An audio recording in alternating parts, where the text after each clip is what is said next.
Welcome to Einstein's disease. Through real-world insights and powerful conversations with industry leaders, we help you break past limitations and rethink success. Are you ready to push the boundaries of what's possible? Hello, my name's Greg Ellers, and I'm the co-host of Einstein's Disease, where we explore challenges in overconfidence, static thinking, and the professional and personal growth. Our mission is to help individuals and businesses uncover their blind spots, embrace vulnerabilities, and unlock their true potential. Get ready to challenge the status quo and discover new paths of success. I want to introduce my co-host, Kenzie Terpstra. Kenzie, it's great to see you today. How are you doing?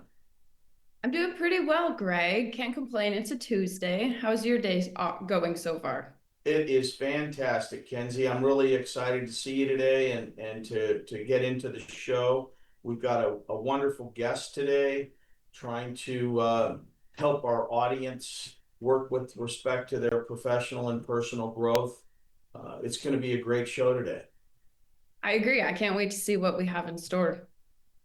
Absolutely. So without any further ado, I want to introduce today's guest host, Kim Dymond, founder of K Dymond Consulting, and she also happens to be a fellow contributor and movie star here at Now Media. Kim, welcome to the show. Thanks, Greg. I appreciate the invitation to join your show today. I look forward to our conversation and speaking with you and Kenzie.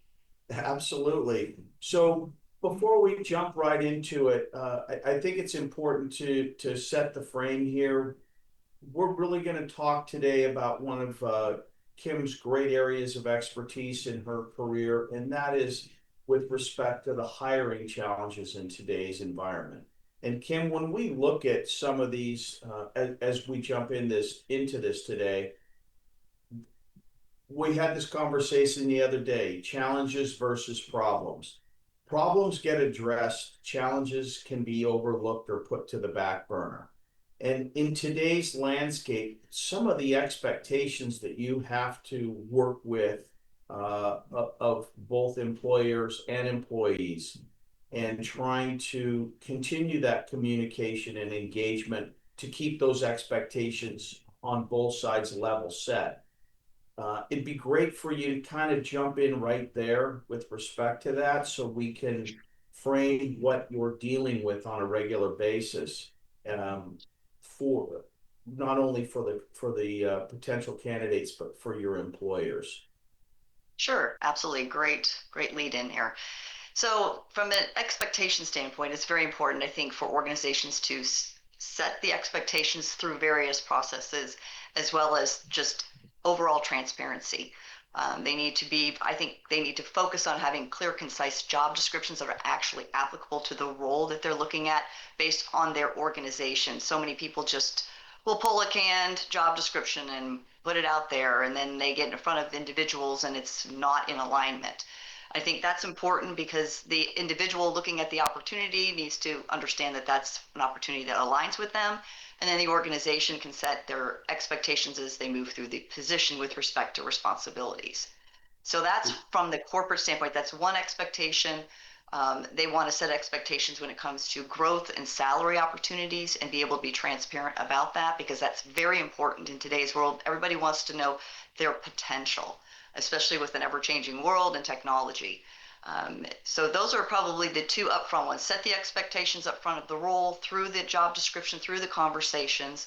Be sure that they have an opportunity to understand the potential within the organization, and be very clear on how those steps can be achieved. Comes to the candidate in the reverse side, they should do research about the organization, make sure they understand the position. They should prepare the applicable questions that they want to have answers to. They should be able to somewhat drive the conversation so they understand and their expectations of what they are looking at for a position or an organization are in alignment on their side. So they need to prepare in advance, understand like I said, Be sure they understand the role. Be sure they understand the direction of the organization. Those are things that you can do just very simply, but be very upfront. I think a lot of candidates tend to just listen and not ask questions for fear of asking too many questions, and organizations to try to just do the easy process and just to get people, into their conversation and into their organization to meet with them. So I think that's a start. Transparent communication, openness, and setting expectations that you can share. So that great answer there. Great way to break into that. So the problem or that I face or the what I see on both sides is people have unrealistic expectations. People have not done the homework. Those are frustrations that in some cases different people in the interviewing process pick up a different lens that are willing to accept the fact that Greg came to the interview and he wasn't prepared, but the guy, he's got potential. Let me have somebody else talk to him. The problem of over interviewing, the problem of delay, the problem that your candidates think they've done a great job. I aced the interview and it's a month later and I still haven't received any feedback or I haven't gotten a job. You're dealing with that. Mm-hmm. That Yes. Paralysis by over-analysis, always trying to find perfect instead of good enough. If you're always looking for perfect, you never do anything. Mm-hmm. Talk to us a little bit about that problem because it seems to be more acute than ever at this point in time. Yes, I think, yeah, absolutely, on both sides. Organizations are taking more time. They're extending their process, which can be frustrating for everyone. I think that they need to be more concise with what they want and understand that, really like label out what they're looking for, be ready to have those proper conversations. Like you said, you kind of liked you, but you didn't really, I want somebody else to talk to you. Well, to me, that means two people were not prepared. Okay, one person wasn't prepared to find out more about the candidate. The candidate really didn't potentially do their homework as they indicated. So it's a process situation, and we're finding more and more they'll be like, well, now we want two more people. Like we'll go through four people, and all of a sudden you'll get a call and say, well, we'd like two more people because we're kind of on the fence. Why are you on the fence? What did you not have prepared in advance? What were you not looking for? Did your scope change in this process as you're having conversations? So are we looking at a different skill set and you're trying to plug this person in because now you've realized that actually this isn't what we were looking for, and vice versa. The candidate goes into it with an expectation, they're having a conversation, and all of a sudden it sounds different. Why is that? What didn't we prepare? And then the candidate is going through a disjointed process or a very lengthy process. And that can deter them from the organization. They'll start to feel like, do they really have it together? Are they organized?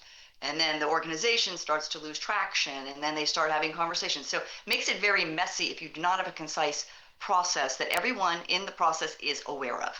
That is the company and everyone involved, if there's going to be multiples, and the candidate understanding all the steps that will be involved in advance.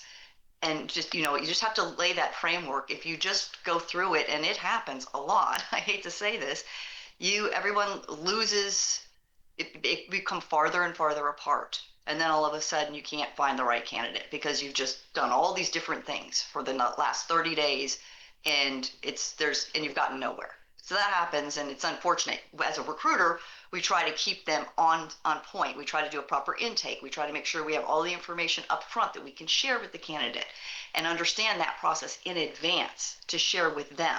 So if it's going to be 6 interviews, you want to tell them right up front.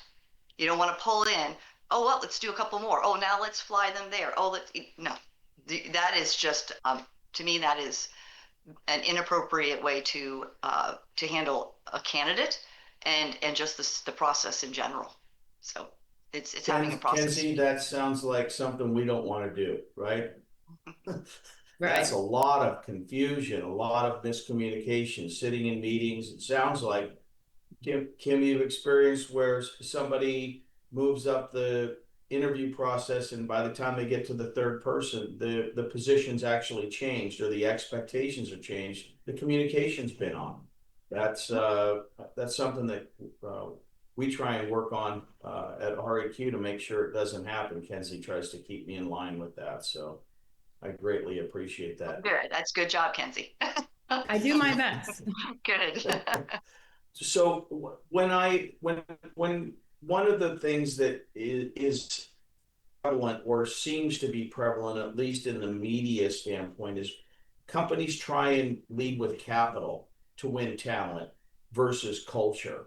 That seems to be a recipe for turnover, number one, Kim, and number two, uh, a business that starts and stops a lot, because once you hire somebody, if there's a high attrition rate, the business doesn't really ever get that synergy that the leadership's looking for.